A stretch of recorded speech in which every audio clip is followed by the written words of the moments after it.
Hi, and welcome back to Everyday Crochet Every Day with Judy. Today we're reading from Robin Hood, starting with Chapter 3. Will Scarlet joins the band. One day, soon after Little John had joined the band, he and his master Robin Hood took their bows and went in search of a fat buck, for the hollow oak which formed their larder was empty. About midday, the two outlaws saw a fine herd of deer before them at the far side of an open grassy space in the forest. "Yonder is the buck we want, Little John," said Robin Hood. He pointed to a noble stag feeding quietly at a short distance from the herd of which he was the lord and master. "Then this is the best way to take him," said Little John. "The wind is blowing from the herd toward us. I will work round till the great heart can scent me on the breeze. He will rush in this direction, and you will then have an easy shot." They agreed upon this plan, and Little John was just about to move away when he stopped short and pointed, but said nothing. Robin Hood looked and saw a young man step into the open space from a forest path. The stranger wore a gay dress of scarlet and carried a long bow, while a stout broadsword hung at his side. No sooner had he left the narrow path than his glance fell upon the herd of deer and the great stag, which now raised its head and tossed its antlers at the sight of the scarlet-clad figure stamped on the earth. "Who can this gay spark be?" said Robin Hood. "I do not know him," replied Little John in low tones. "He is not of the forest." "By my faith, I should say not," returned the leader. "Yonder suit of scarlet shines like a fire among the trees. It were better for him to wear a dress of good Lincoln green if he wishes to walk in the forest. 'Tis some fop out of the town come to walk in the greenwood." But just at this moment the two watchers saw a feat which brought a murmur of admiration to their lips. The stranger had strung his bow, snatched an arrow from his quiver, and laid it on the string. The movement had startled the stag, and he had given the alarm, and the whole herd was fleeing silently and swiftly. Several hinds had gathered round the mighty heart as if to protect their lord, and it seemed hopeless to think of getting a shot at him. But just on the edge of the trees the stag bounded out and headed the herd for a moment. That moment was enough. The string twanged, the arrow flew, and the stag pitched forward headlong and lay still, the shaft buried up to the feather in his dappled side. "By Our Lady, a noble shot," murmured Robin Hood. "This is no fop from the town, Little John. Do you stay here while I go to speak with him." So Little John remained in hiding in a thicket, and Robin Hood walked up to the stranger, who now stood beside the great deer which he had slain. Well shot," said Robin as he marched up to the place. "Yon shaft was loosed in the very nick of time, stranger." The young man in scarlet looked coolly at Robin, but made no answer. "I love a bold bowman," went on Robin Hood, "and draw to me all that I can. Wilt thou become a yeoman of mine, stranger?" "And pray who art thou?" said the young man in scarlet, and his tone was rather scornful. "And why should I become thy yeoman? It seems to me thou art some kind of forester." "Aye, truly I am," replied Robin. "And herd the deer for the king?" went on the young man. "Aye, truly, for the King of Sherwood," chuckled Robin. "Whether King of England or King of Sherwood, it is all one to me," drawled the gallant. "Take thy own way, good forester, and trouble me not. I want naught to do with thee." "And if I am not of a mind to take my way, what then?" demanded Robin. "Why, by my faith, thou wilt remain at peril of a beating," returned the other. "This seems a cool fellow," said Robin to himself. "I will make trial of him and see if his courage is as great as it seems." So while the young man in scarlet began to examine the horns of the deer he had shot, as calmly as if no one stood within a mile of him, Robin secretly slipped an arrow on the string. Then he gave a great shout, "Ha!" and stamped his foot. The young man turned and saw Robin's bow bent and an arrow laid full upon his heart. But he changed not his color and gave no start, only said in rather a vexed tone, "Get thee gone, forester. What means this fool's play?" "Call you an arrow between your ribs fool's play?" growled Robin Hood. "I am an outlaw, and the enemy of all such gay sprigs as you. Fling down your purse at my feet, and quickly too, lest I loose the string." "Aye, you are of that company, then," said the young man in a tone of mild surprise. "Well, well, there is strong argument in a gray goose shaft," and he turned as if to unloose his purse from his girdle.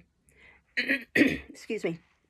But instead of unloosing the purse, he clapped an arrow to his own bow and bent the latter with wonderful speed. So there they faced each other, both in act to shoot, and Robin, who had never dreamed of letting his arrow fly, saw that he was likely to be paid back in his own coin. "Hold thy hand," cried Robin. "Hold thy hand. We are likely to slay each other, and there is no advantage in that." "None at all that I can see," replied the stranger as coolly as ever. "But the game was of thy beginning, not mine." "Then I end it," said Robin Hood, and took his arrow from the string. The stranger did the same and stood waiting. "You carry sword and buckler," said Robin. "So do I. 'Twere shame for us to part without seeing who is the better man." So they betook themselves to a flat piece of turf beneath the wide-spreading branches of a mighty oak, and each man arranged his buckler on his left arm and took his good broadsword in his right hand. Then to work they went, cutting and thrusting, feinting and parrying. Clang, clang went the heavy broadswords, time and again on the stout bucklers, as the blows were deftly caught and warded off. So equal were the combatants that they fought for a good half hour, and neither had been touched, nor had either of them given way for an inch before the other. At length the combat was ended by a lucky stroke made by the stranger. He cut at Robin's head, and the outlaw's buckler did not entirely check the blow. The point of the gallant's sword snicked Robin along the top of the forehead, and the blood poured down and filled his eyes, so that he could no longer see to fight. As soon as Little John saw that his master was disabled, he sprang from his hiding place and ran up to the spot. "Give me your sword," he cried to Robin Hood, "and he shall try about with me, master. I can play with sword and buckler." "Nay, nay, Little John," cried Robin Hood, wiping the blood out of his eyes. "There has been enough sword play. 'Twere shame to set a fresh man on one who has fought so long and so well, and a fair and honest fighter, too. He hath never offered a stroke while I have been at disadvantage." "I am bound to obey," grumbled the big fellow, "but I like it not that this gay spark may brag to his cronies that he drew blood from Robin Hood and went unscathed for it." For the first time the gallant and Scarlet began to show interest. "Robin Hood!" he cried eagerly, "and have I met with Robin Hood and fought him and yet not known him?" "Why should you know me?" cried Robin. "Who are you?" "Who am I?" laughed the youth in scarlet. "Why, a few years ago you would have known me at once, and I you. Robin, have you forgotten Will Gamewell?" "Forgotten my only cousin," said Robin Hood. "No, never. But can you be he? Are you the lad I used to go bird's nesting with, and whom I taught first to draw a bow? Yes, I know your smile now, and your voice. Well, to think we should have fought each other." The two cousins shook hands heartily, and then Little John took Gamewell's hand in turn. "But what are you doing in the forest, Will?" asked Robin Hood. "Looking for you, Robin," was the answer. "You must know that I am an outlaw, too. I have fled to the forest with a man's blood on my hands, though it was not shed willingly. You remember old Grim, the steward?" "Aye, that I do, the scurvy old knave," replied Robin. "If it was he you killed, you had good reason for it, I warrant." "You shall hear," replied Will. "You know that our lands run with the chase of Baron de Lacy, our Norman neighbor. De Lacy has long coveted our estate to round off his great possessions, and as my father is now old and has no children except me, the Norman thought to slay me and then get a grant of our lands as being without an heir." "The rascal!" said Robin. "But the trick hath been played before, and with success too. Well, how did you fare with him, cousin?" "I was out shooting with the bow the other day," went on Will, "and Grim came with me. I was waiting at a gap for a deer to pass when some feeling, I know not how it sprang up in my heart, caused me to turn, and there was Grim bending his bow, the arrow laid upon me. To save myself, I loosed a shaft at him, and we shot together. His arrow tore my doublet, but mine went through his body, and he was a dead man within 5 minutes. Yet in that time he confessed that he had agreed with de Lacy to slay me for a great reward and a high position in the Norman's household." "Foul Norman treachery!" cried Robin Hood. "They are ever ready to strip the Saxon by any means, and the fouler the practice the better they like it. And what happened to you then, cousin?" "Why, as ill luck would have it, the manner of the steward's death came to the Norman's ear at once, and he set the sheriff speedily on my track. You see, his purpose would have been just as well served if he could see me strung up by a rope for what he called the murder of the rogue Grim." "Aye, aye," replied Robin Hood, "that is easy enough to see. So you fled to the good greenwood, cousin? Welcome to Sherwood and to our forest company. This is Little John, the biggest of us all and second in our band." Will Gamewell and Little John shook hands again, and Robin went on. "But we will drop your old name, Will. 'Tis best to put aside a name for the owner of which the law is in hot pursuit. You come in Scarlet, and Scarlet you shall be called. Will Scarlet art thou from this day, my cousin." "Good," cried Little John. "Will Scarlet he shall be in our band, master, and with a new name he shall be a new man and free of the forest." So Will Scarlet entered Robin Hood's company, and swore to be true to the forest laws and the forest ways. "And I will give you the great stag as my first footing," laughed Will Scarlet. "Let it be for a feast of friendship on my joining your goodly company." Robin Hood laughed and applauded the speech. "We were in search of venison when you appeared, Will," he said, "and I had marked down this hart which fell before your strong bow. Now we will carry it to our meeting place, and it shall be as thou sayest. We will feast high today on this rich venison." Chapter 4. The Curtal Friar. One fine day, when the forest was at its greenest and loveliest, and the sun was casting a pattern of light and shade on the smooth greensward, Robin Hood's men were in so joyous a mood that they resolved to make holiday. They ran races and jumped like so many merry schoolboys. They played with the quarterstaff, they wrestled, they danced, they practiced every sport of the forest.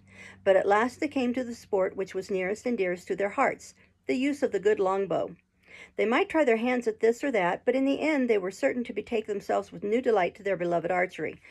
Excuse me. Several parties went into the forest in search of deer, and one party was formed of Robin Hood, Little John, Much the miller's son, and Will Scarlet. Soon they saw a herd pasturing at a good distance, and Robin Hood said, "Which of you can kill a buck or doe 500 feet away?"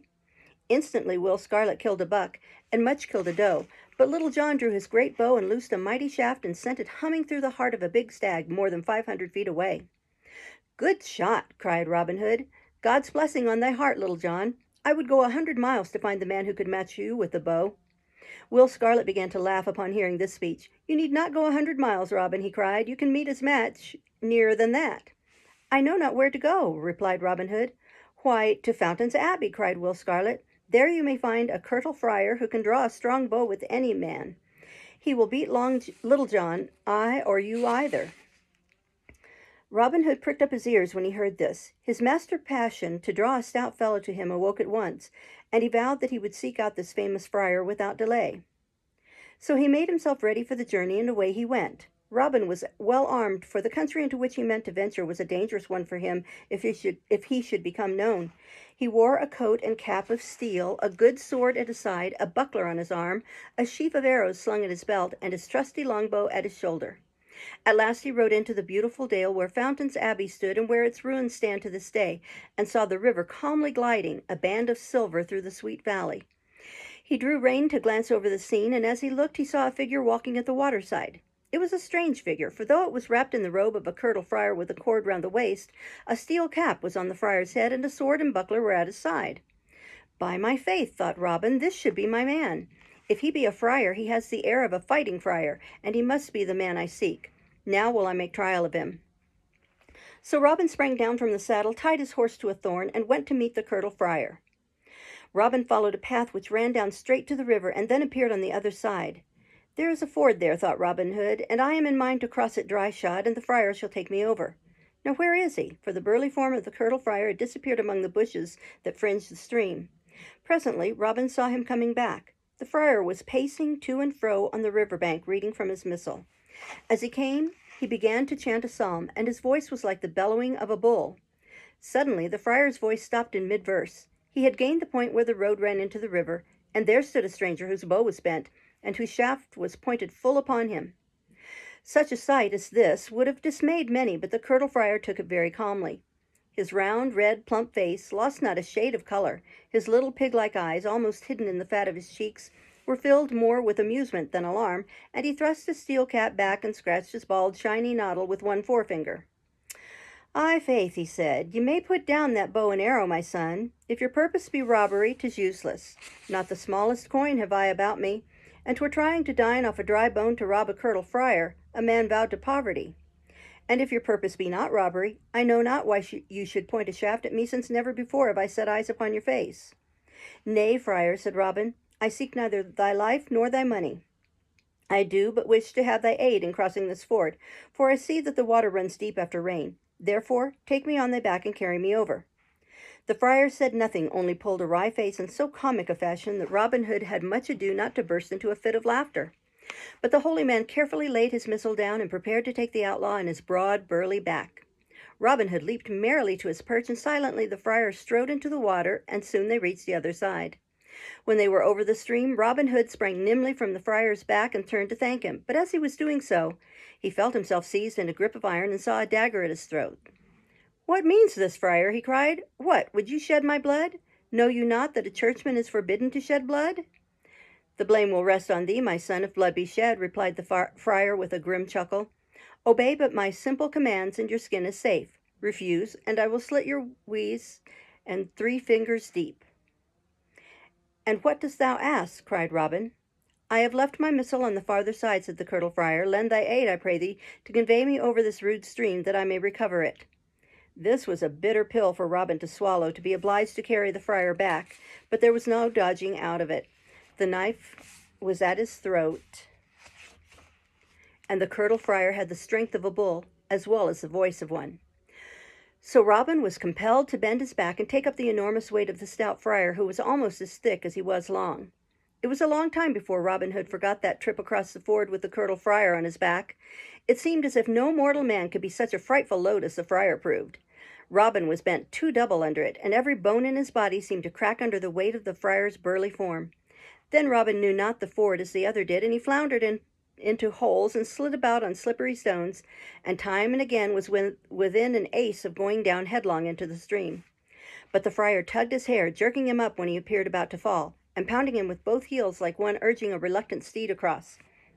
At length Robin, panting and gasping, came to the farther bank, and the friar leaped lightly down, for unwieldy as this churchman looked, he was as nimble as any. But as the Curtal Friar bounded to earth, Robin Hood caught him by the ankle and tripped him up, and the friar came to earth with such a bang that all his breath was driven out of him in an odd sound, which was something between a squeal and a grunt. Then Robin Hood whipped out his sword and bestrode his fallen opponent, whose helmet had flown 3 yards away. "Now, friar," he cried, "I think the game has turned my way again. I am still in mind to reach the farther shore. Wherefore promise me that you will once more carry me over, or I will cleave your bald noddle in twain." "I promise," gasped the Curtal Friar as soon as he could draw breath, for he liked not the look of the heavy shining blade flashing above his bald crown. So once again the friar took Robin upon his broad back and strode into the stream. But in the middle of the stream the friar paused for a moment. Robin thought the holy man had halted to gain fresh foothold, and he laughed to think the friar and not he was floundering over the slippery stones this time. But his laugh was cut short. The Curtal Friar suddenly gave a tremendous jerk of his huge shoulders and shot Robin Hood head first into the river. "Now," roared the Curtal Friar, "choose ye, my fine fellow, whether you will sink or swim." Saying this, he turned and bustled back to his own side of the stream. Robin Hood was washed to the other side by the strong current, and he caught hold of a bush of broom whose long branches swept the water. Now he dragged himself to the bank and scrambled ashore. He turned at once to see where his cunning opponent was. There stood the burly friar, laughing all over his fat red face to see Robin Hood climb to land with the water pouring from every stitch of his clothes. "I'll soon make thee laugh on the other side of thy mouth, Jack Priest," shouted Robin Hood, who was hopping mad after this great ducking. He caught up his bow and let an arrow fly with tremendous force, but it never reached its mark, short as the distance was, and so true the aim, for the friar raised his steel buckler and caught the arrow very deftly in the middle of it. And this he did time after time, until Robin had emptied his quiver and never touched the fat friar once. And the friar sang in his great roaring voice, like a bullfrog in a pond, shoot on, thou fine fellow, shoot as thou hast begun. If thou shoot here a summer's day, thy shaft I will not shun." "Nay," shouted Robin when his last arrow was sped. "If I cannot reach you with the grey goose shaft, friar, I will show you a trick or two with the broadsword." And with that he drew his sword, swung his buckler up, and leaped into the river. Seeing that his outlaw meant to assail him at close quarters, the Curtal Friar ran for his steel cap and clapped it on his round bullet head, and took sword and buckler himself. As he turned to the fray, Robin sprang to the bank and was upon him at the next moment. Then began a fierce and obstinate battle. The great broadswords flashed and glittered as they were swung on high to deliver mighty strokes, and the steel bucklers rang again as the heavy blades were caught and turned aside. Up and down the bank the combatants swung to and fro as they struck at each other, Robin leaping nimbly from side to side to seek some unguarded point of his opponent's defense, and the doughty friar turning and meeting him face to face all the time. For a full hour swords struck and the bucklers rang. They fought on the bank, in the water, waded ashore again, lunged, parried, smote, warded, lashed at each other with might and main. At last they were fain to pause and lean on their swords, so weary were they with this stern battle. "Beshrew me, friend," said Robin Hood, "thou art to the full as bold a companion as I expected to find. A boon, I beg of thee." "What boon dost thou ask?" said the friar. "Naught but this," replied the outlaw. "Hold thy sword, while I put this horn to my mouth and blow 3 blasts." "Blow as thou pleasest," replied the friar. "I care not for thy horn." Robin Hood smiled, for he knew what his horn would bring. Then he set it to his mouth and blew 3 mighty calls. The 3rd blast was still echoing among the woods when 50 yeomen, their bows ready bent, came racing over the lea. "What men are these," cried the friar, "who come so hastily?" "These are my men, friar," replied Robin Hood, and they hastened to their master's aid. "And who art thou?" asked the friar. "Men call me Robin Hood," quoth Robin, "and these bold archers are my companions in the greenwood." "What is thy name, bold friar?" said Robin Hood. "Thou art a man after my own heart." "I am called Friar Tuck," said the Curtal Friar, "and these 7 years have I kept this vale and beaten every man who hath ventured into it against my will." "Come with us to merry Sherwood," cried Robin. "We need a priest, that we may not live like heathen in the greenwood. We are outlaws and dare not venture to church in the town. But if you would join us, thou couldst sing us a mass and read us a service, and every Sunday throughout the year a noble shall be thy fee." "I will come," cried Friar Tuck. "My heart leans toward your jolly brotherhood, and I will be your priest and father confessor. And I will bring my dogs, and we will range the greenwood with them, and hold many a fine stag at bay." And that was how the famous Friar Tuck joined Robin's band in Sherwood and came to have his share in many a song and story. We'll stop there for today and start tomorrow with Chapter 5. Thank you for listening. Bye-bye.